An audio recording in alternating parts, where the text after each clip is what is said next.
का स्वदेशी उत्पादन 70 लाख टन बढ़ाने के लिए 6 उर्वरक संयंत्रों का उद्धार किया जा रहा है। FCIL के गोरखपुर, सिंदरी, तलचर और रामागुंडम संयंत्र, HFCL की बरौनी इकाई और BVFCL की नामरू फोर्थ। सोने पर सुहागा ये है कि देश में अब बनेगा सिर्फ नीम लेपित यूरिया, क्योंकि इससे होगा किसानों का फायदा ही फायदा। अनाज का उत्पादन 10% तक बढ़ेगा। बढ़ेगी 10 से 15% नाइट्रोजन क्षमता।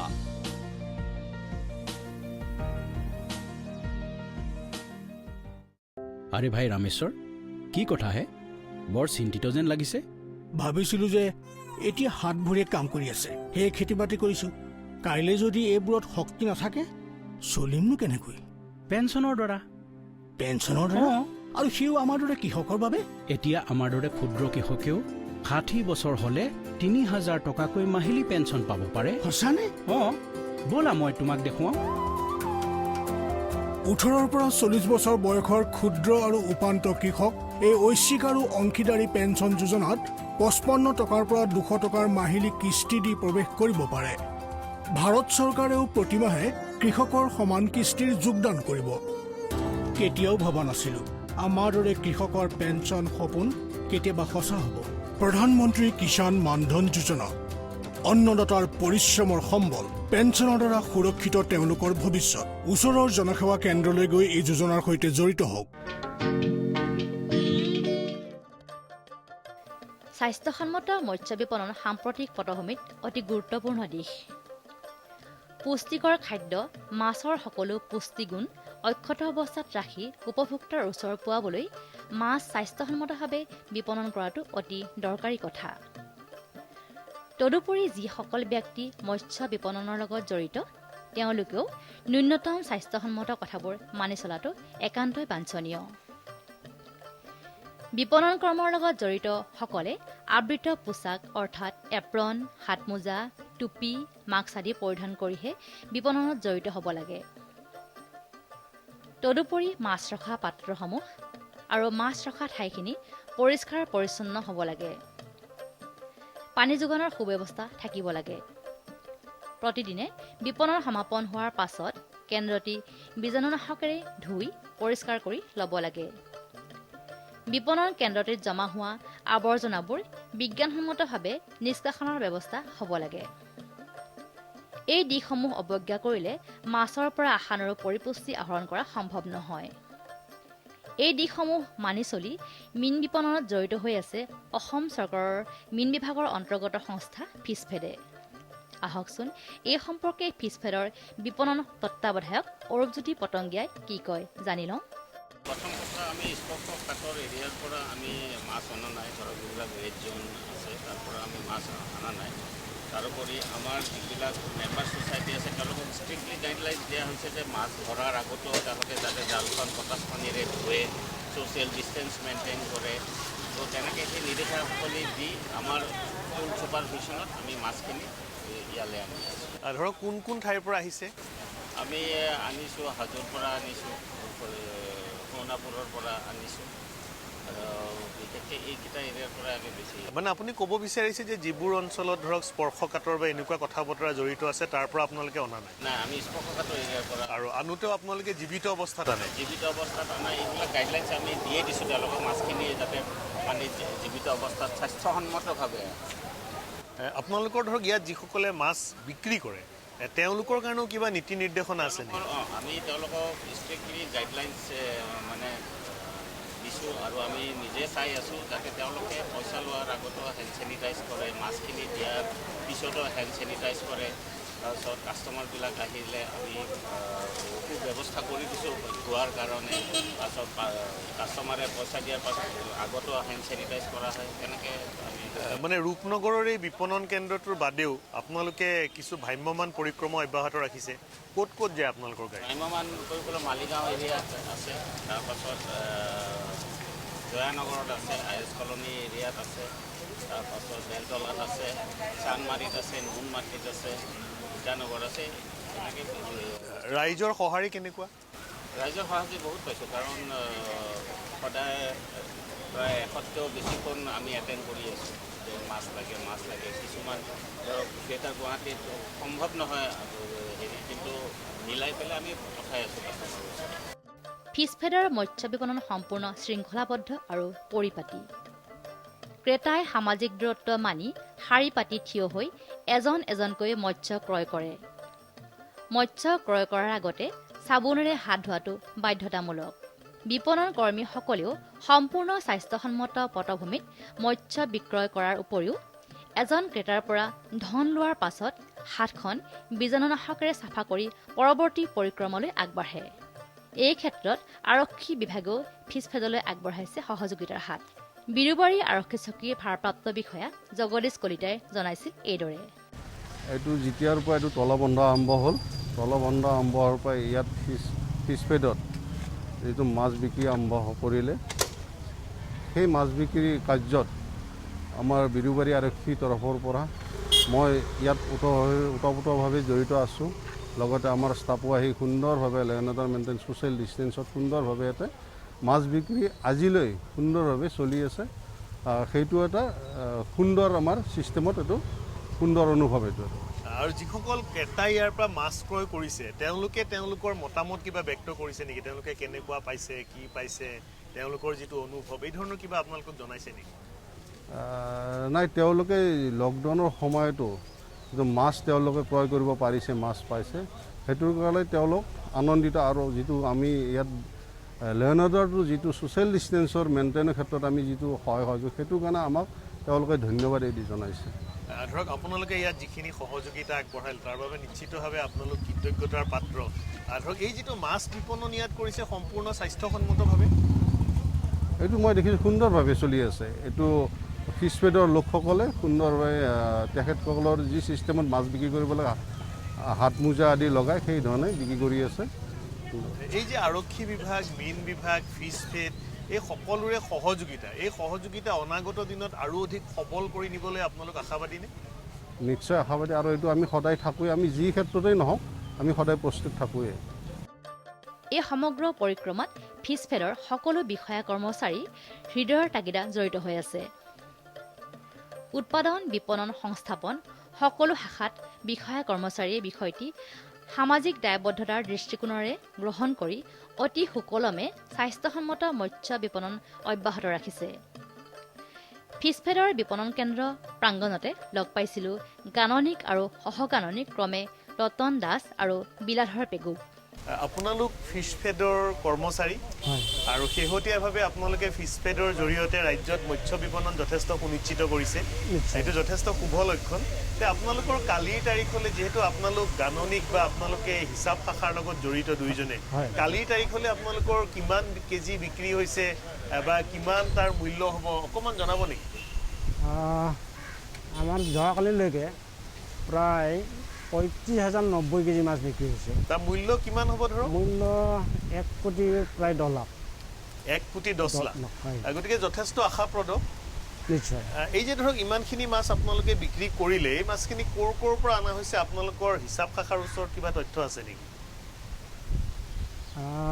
বিভিন্ন আমাৰ কোঅপাৰেটিভ ছ'চাইটিত তেখেতসকলক দিয়া যোগান ধৰিছে, তেখেতসকলৰ পৰা বিক্ৰী কৰা হৈছে। আৰু ধৰক এই মাছসমূহ যে ইয়াত আপোনালোকে বিপণন কৰে, এই বিপণন কৰাখিনি গোটেইখিনি স্বাস্থ্যসন্মতভাৱে হয়? নিশ্চয়। আৰু আপোনালোকৰ দৰটো কেনেকুৱা, মাছৰ দামটো কেনেকুৱা আপোনালোকৰ?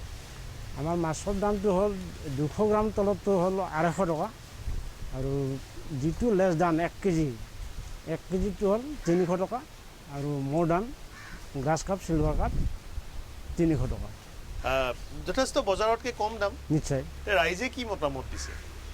ৰাইজৰ ফালৰ পৰা আমি যথেষ্ট সঁহাৰি পাইছোঁ, যথেষ্টখিনি সঁহাৰি পাইছোঁ, আৰু তেখেতসকলে ক্ৰয়ো কৰিছে সেই হিচাপে। আৰু আপোনালোকৰ কেইটামান ভ্ৰাম্যমান পৰিক্ৰমা আছে যিটো মুখ্যতঃ আপুনি চাই, আপোনালোকে যথেষ্ট সুন্দৰভাৱে কাম কৰি আছে। এই ভ্ৰাম্যমান পৰিক্ৰমা কেইটা সম্পৰ্কে অকণমান কওকচোন। ক'ত ক'ত যায়, কেনেধৰণে বিক্ৰী কৰে?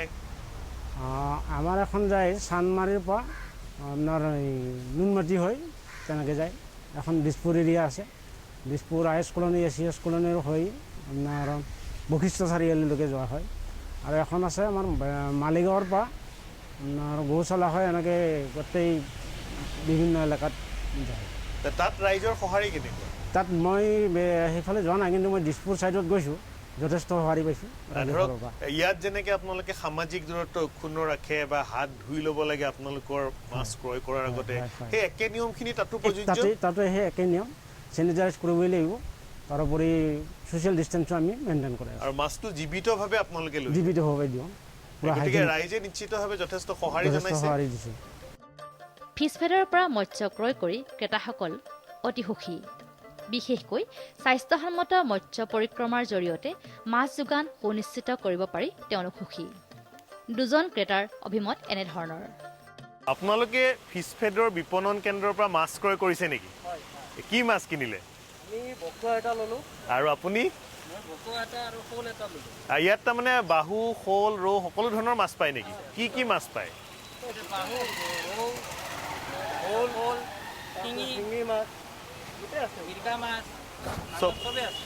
মাছখিনি সতেজ নে, ফ্ৰেছ মাছ নে? আৰু যিটো দাম ধৰক, মানে দামটো কেনে পাইছে আপোনালোকে? বজাৰতকৈ দাম কম। আৰু ধৰক তেওঁলোকৰ যিখিনি ব্যৱহাৰ পাতি, কথা বতৰা, এইখিনি কেনে পাইছে? তাৰমানে আপোনালোকে লৈ সুখী আৰু আগে পিছেও আপোনালোকে লয়?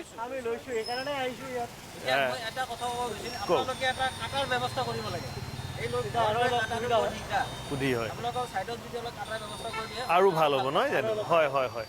তাৰমানে এতিয়ালৈকে যিখিনি মাছ বিপণন কৰি আছে সেইখিনি স্বাস্থ্যসন্মত আৰু মানে ধৰক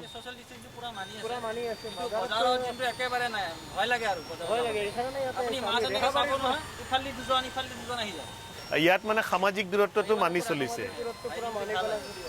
মানে আপোনালোকে ধৰক যিখিনি ক'ব বিচাৰিছে যে ইয়াৰ পৰা মাছ লৈ আপোনালোক যথেষ্ট সুখী আৰু ভৱিষ্যতে মানে ধৰক আপোনালোক আকৌ আহিব। মহানগৰীৰ বিভিন্ন প্ৰান্তৰ পৰা ফিছফেডলৈ মৎস্য ক্ৰয়ৰ বাবে ক্ৰেতাৰ সোঁত বয়। সকলোৰে এটাই অভিমত, আগতে স্বাস্থ্যসন্মত মৎস্য বিপণন সম্পৰ্কে তেওঁলোক অৱগত নাছিল। সেয়েহে বৰ্তমান ফিছফেডৰ স্বাস্থ্যসন্মত মৎস্য বিপণন পৰিক্ৰমা জানিব পাৰি তেওঁলোক ফিছফেডলৈ আহে। তদুপৰি ফিছফেডৰ বিপণন দৰ অতি ন্যায্য আৰু নিৰ্ধাৰিত। আন এজন ক্ৰেতা মুনীন্দ্ৰ ডেকাই জনাইছিল এইদৰে। আপুনি ফিছফেডৰ মীন বিপণন কেন্দ্ৰৰ পৰা মাছ ক্ৰয় কৰিলে নেকি? হয়, তাৰ পৰাই কৰিলোঁ। মোৰ সৰু পৰিয়াল, মই ইয়াৰ পৰা সদায় আহি সদায় মাছ লৈ যাওঁ আৰু বৰ্তমান ইয়াতে জানেই চৰকাৰী ৰেটত মাছটো দিয়া হয়, গতিকে আৰু ভালে পাওঁ মাছটো। তাৰমানে ইয়াৰ পৰা মাছ লৈ আপুনি সুখী? সুখী ইয়াৰ পৰা। ইয়াত মানে স্বাস্থ্যসন্মতভাৱে সদায় মাছ বিক্ৰী কৰে? সদায় বিক্ৰী কৰে আৰু ৰেটটোও ফিক্স হয়। আৰু আপুনি মানে প্ৰায়ে আহে? প্ৰায়ে আহোঁ, মই সদায় আহোঁ। সতেজ মাছ পায়? সতেজ মাছ পায়। ধৰক ইয়াৰ পৰা মাছ নি ধৰক আপোনাৰ পৰিয়ালে যিটো ব্যঞ্জন প্ৰস্তুত কৰে যথেষ্ট সোৱাদযুক্ত। সোৱাদযুক্ত হয়, কাৰণ ফিছফেডৰ মাছটো ডাইৰেক্ট আহে ইয়াৰ পৰা, গোটেই ফিছ হয়ে, সেইটোতো হয়েই। আৰু গতিকে আৰু সৰু পৰিয়াল, গতিকে সৰু মাছ নিওঁ, অলপমান নিওঁ, সেইকাৰণে সদায় নিওঁ, সদায় খাওঁ। আপুনি সুখী? মই সুখী। সেইকাৰণে ফিছফেডৰ বাকী বেপাৰীবিলাকতো আহে কেতিয়াবা ঘৰত, কিন্তু সেইবিলাকৰ পৰা নাৰক, চিধা ইয়াতে আহি ডিষ্টেঞ্চ মেইনটেইন কৰে, লাইনত ধুনীয়াকৈ খাৰা হওঁ, মাছ লৈ গুচি যাওঁ। আপোনাৰ বন্ধু বান্ধৱ বা আপোনাৰ পৰিয়ালৰ বন্ধু বান্ধৱ কিছুমান আহে কেতিয়াবা লগ পোৱা লাইনত, কিন্তু ডিষ্টেঞ্চ মেইনটেইন কৰি লোৱা যায়। সেই মৎস্য বিপণনত জড়িত থকা ব্যক্তিসকলো স্বাস্থ্যসন্মত পৰিক্ৰমাৰ অন্তৰ্ভুক্ত হ'ব লাগে। সেয়েহে ফিছফেডৰ বিপণন কেন্দ্ৰত দেখা পোৱা গ'ল কৰ্মীসকলে এপ্ৰন, হাতমোজা, টুপি, মাস্ক আদি পৰিধান কৰিহে বিক্ৰী কৰিছে। এজন ক্ৰেতাৰ পৰা ধন লোৱাৰ পাছত হাতখন বীজাণুনাশকেৰে চাফা কৰি লোৱা হয়। তদুপৰি বিপণন কেন্দ্ৰত সামগ্ৰিক দূৰত্ব অক্ষুণ্ণ ৰাখি শাৰী পাতি এজন এজনকৈ সোমোৱাৰ ব্যৱস্থা কৰাৰ লগতে প্ৰতিজন ক্ৰেতাই বিপণন কেন্দ্ৰত সোমোৱাৰ আগতে চাবোনেৰে হাত ধোৱাটো একান্তই বাঞ্ছনীয়। ফিছফেডৰ বিপণন কেন্দ্ৰটিত লগ পাইছিলোঁ বিপণন পৰিচালক ধীৰেন বৰ্মনক। বৰ্মনে কি কয় জানি লওঁ আহক। এতিয়া আমাৰ যিটো আমি দোকান, যিবিলাক কাষ্টমাৰ মানে আহে, তেওঁলোকক আমি ছ'চিয়েল ডিষ্টেঞ্চত ৰাখিছোঁ। তাৰপিছত তেওঁলোকে মাছ লোৱাৰ যেতিয়া মাছটো কিনিব, আৰু যিটো মাছ আমি বেচিছোঁ হাইজেনিক মাছ, আৰু যিখিনি মাছ আমাৰ বাহিৰৰ পৰা আহে সেইখিনি আমাৰ ফিছফেডৰ সভ্য যিবিলাক প্ৰাইমাৰী ছ'চাইটি, তেওঁলোকে আমাক মাছটো যোগান ধৰে। দৈনিক ধৰক কিমানমান মাছ আপোনালোকে বিপণন কৰে? আমি আগতে যিটো প্ৰথম অৱস্থাতো 3000 কেজিলৈ মাছ বেচিছোঁ। এতিয়া অলপ কমিছে 600-700 কেজি মাছ বিক্ৰী হৈ আছে আৰু আজি অৱশ্যে অলপ বেছি হ'ব আজি ছানডেটো আৰু যিবিলাক কাষ্টমাৰ আহে মাছটো জুখি দিয়াৰ পিছত যেতিয়া টকা দিব তেতিয়া তেওঁলোকক আমি এটা নিৰ্দেশ দিছোঁ যে হেৰি এই চেনিটাইজাৰ কৰি আপোনালোকে কৰিব আৰু আপোনালোকৰ যিবিলাক মানুহে মাছ বিক্ৰী কৰে তেওঁলোকৰো কিবা ড্ৰেছ আছে আছে ছাৰ আমাৰ তেওঁলোকক আমি এপ্ৰন দিছোঁ কেপ দিছোঁ আৰু হাতত হাত মোজা দিছোঁ হয় তেওঁলোকে সেই ধৰণে মানে কাম কৰি আছে আৰু যিসকল মানুহে আপোনালোকৰ পৰা মাছ ক্ৰয় কৰিছে তেওঁলোকৰ মতামত কেনেকুৱা তেওঁৰ মতামত আজিৰটো মই কৈ আছোঁ পিছৰটোতো আগতে আজিৰটো মতামত যে ফিছফেডে ভাল কাম কৰিছে ভাল মাছ দি আছে ৰেটো কম এনেকৈ কেইজনমান মানুহে মোক মানে জনাই আছে তেওঁলোক সুখী সুখী ধৰক এই যে আপোনালোকে এই ধৰণৰ কাম কৰি আছে বা ধৰক ভৱিষ্যতে আপোনালোকে কৰি যাব কি মাছ সাধাৰণতে আপোনালোকৰ ইয়াত থাকে আমাৰ ইয়াত বৰ্তমান ভেৰাইটিজ মাছ আছিল এতিয়া ৰৌ আছিলে ভকুৱা আছিলে গ্ৰাছ কাপ চিলভাৰ শিঙি মাছ আৰু এই শাল মাছ এইবিলাক মাছ আমি মানে কমন কাপ মানে মানুহে বিভিন্ন ধৰণৰ মাছ লৈ আছে আৰু সকলোখিনি সতেজ আৰু স্বাস্থ্যসন্মত মাছ আৰু লগতে আমি মানে যিটো মোৱা মাছ মানুহে খুব ভাল পাইছে এইটো মাছ বিচাৰি নাপায়ে গতিকে আমাৰ ইয়াত পাইছে গতিকে খুব সুখী প্ৰত্যেকে এপোৱা হ'লেও মোৱা মাছ লৈ গৈছে ভৱিষ্যতেও আপোনালোকে এই ধৰণে কাম কৰি হয় ছাৰ আমি আগবাঢ়িছোঁ আৰু ভৱিষ্যতে আমি আপোনালোকৰ মানে সমবায় সমিতিয়ে হওক বা আপোনালোকৰ প্ৰগতিশীল মীন পালকসকলেই হওক আপোনালোকৰ লগত কাম কৰি সুখী ছাৰ কাৰণ ইয়াত কোনো মধ্যভোগী নাই পোনপটীয়াকৈ তেওঁলোকে আনিছে আপোনালোকে বিক্ৰী কৰিছে আমাৰ ইয়াত বিক্ৰী কৰিছে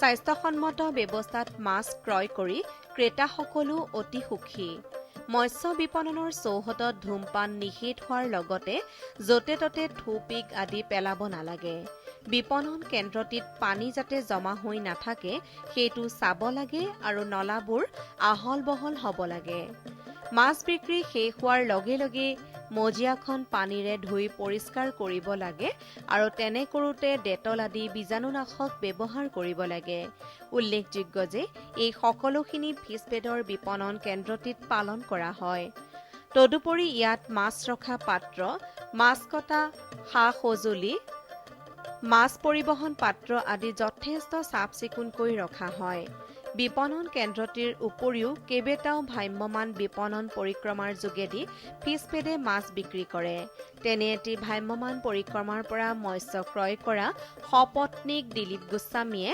জনাইছিল এনেদৰে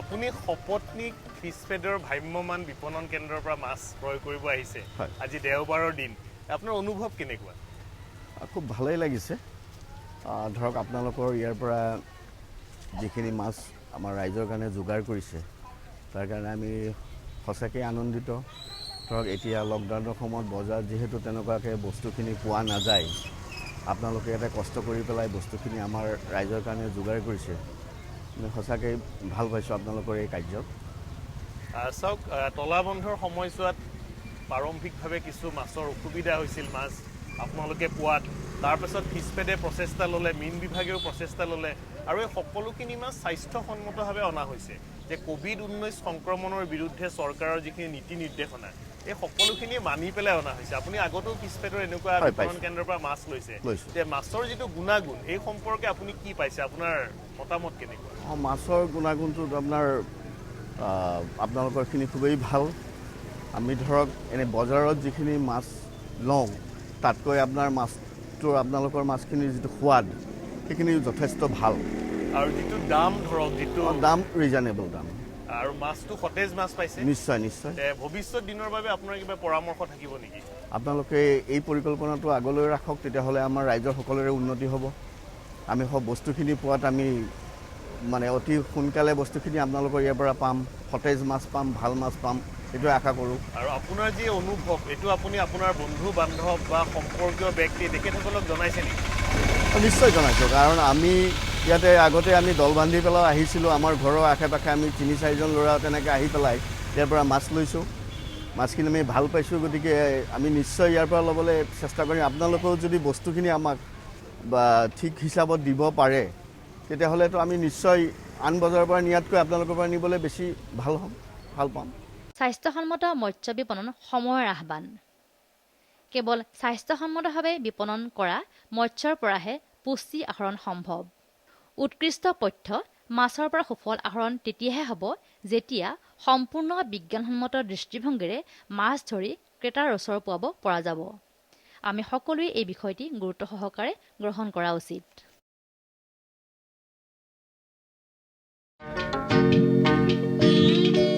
কৃষি বতৰ পৰামৰ্শাৱলী।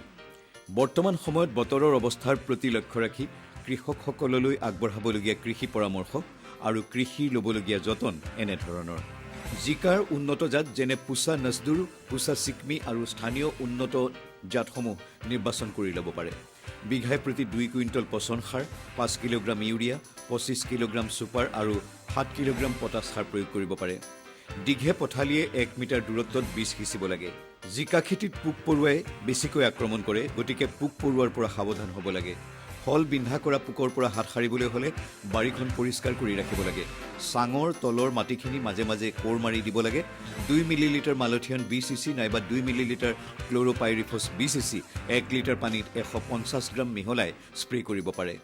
পাতে খোৱা পোকৰ আক্ৰমণ ৰোধ কৰাৰ বাবে এণ্ডোছালফানৰ গুড়ি প্ৰয়োগ কৰিব পাৰে। পাউডাৰী মিলডিউ, ডাউনি মিলডিউ আদিৰ বাবে 1 গ্ৰাম কাৰ্বনডাজিম প্ৰতি লিটাৰ পানীত মিহলাই 2 গ্ৰাম জিনেট ব্যৱহাৰ কৰিব পাৰে। আদা আৰু হালধি খেতিৰ এতিয়া ৰোপণ কৰিব পাৰে। ওখ বালিচহীয়া পানী জমা নোহোৱা মাটি নিৰ্বাচন কৰিব লাগে। ব্যৱসায় ভিত্তিত কৰা সকলে বিঘাই প্ৰতি 3 কুইণ্টল পচন সাৰ, 5 কিলোগ্ৰাম ইউৰিয়া, 30 কিলোগ্ৰাম ছুপাৰ আৰু 6 কিলোগ্ৰাম পটাছ সাৰ প্ৰয়োগ কৰিব পাৰে। ইউৰিয়া দুভাগ কৰি ল'ব আৰু শেষৰ বাৰ হাল বাওঁতে আধাখিনি প্ৰয়োগ কৰিব। বাকীখিনি ৰোপণ কৰাৰ 2 মাহমানৰ পাছতহে প্ৰয়োগ কৰিব লাগে। তামোল, নাৰিকল বা টেঙাজাতীয় গছৰ মাজতো আদা হালধি কৰিব পাৰে। আনাৰসৰ খেতি কৰা সকলে এতিয়াৰে পৰা পুলি ৰোপণৰ ব্যৱস্থা কৰিব পাৰে। ফলৰ ওপৰৰ আগটো ৰোৱা হয় যদিও ই ফল দিয়াত পলম কৰে, সেয়েহে মূল গছৰ কাষৰ পৰা ওলোৱা পোখা অথবা পুলি ৰোপণ কৰিব পাৰে। প্ৰতিজোপা গছত 26 গ্ৰাম ইউৰিয়া, 12 গ্ৰাম ছুপাৰ আৰু 20 গ্ৰাম পটাছ সাৰ দিব পাৰে। বিঘাই প্ৰতি 2 কুইণ্টল পচন সাৰৰ প্ৰয়োজন হয়।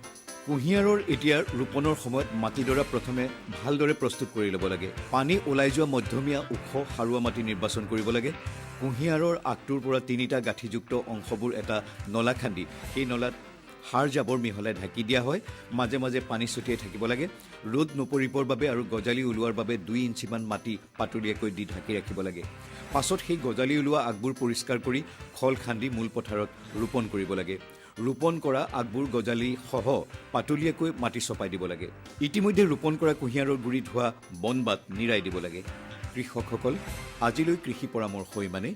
আৰু অধিক তথ্য পাবলৈ হ'লে নাইবা বিশদভাৱে জানিবলৈ হ'লে আপোনালোকে স্থানীয় কৃষি উন্নয়ন বিষয়া বা গ্ৰাম সেৱকৰ পৰামৰ্শ গ্ৰহণ কৰিব পাৰে। किसान भाइयों गांठ बांध लो, गांठ बांध लो, बहुत बहुत है काम की, समृद्धि के पैगाम की। मिट्टी के मिजाज को समझो, मिट्टी के हर राज को समझो, मिट्टी की तुम जांच कराओ, मुफ्त सॉइल हेल्थ कार्ड ले जाओ। कभी मुनासिब बीज लगाओ, सही किस्म की खाद ले आओ, जितनी जरूरी उतनी डालो, सही मात्रा खुद पहचानो, इसको अपना मंत्र बना लो, मिट्टी की सेहत को जानो। बात बहुत है काम की, कम लागत अधिक वरदान की, किसान भाइयों गांठ बांध लो। आज ही मिट्टी की जांच कराएं। राज्य सरकार के कृषि अधिकारी से संपर्क करें और मुफ्त में सॉइल हेल्थ कार्ड पाएं। कृषि और किसान कल्याण मंत्रालय द्वारा किसान हित में जारी। কৃষকসকলৰ বিভিন্ন সমস্যাৰ সমাধানৰ লগতে শেহতীয়া প্ৰযুক্তি আৰু প্ৰয়োজনীয় আনুষংগিক দিশৰ বিষয়ে জানিবৰ বাবে চাবলৈ নাপাহৰিব কৃষি দৰ্শন। প্ৰচাৰিত হয় প্ৰতি সোমবাৰৰ পৰা শুকুৰবাৰলৈ সন্ধিয়া 5:30 বজাৰ পৰা 6 বজালৈ।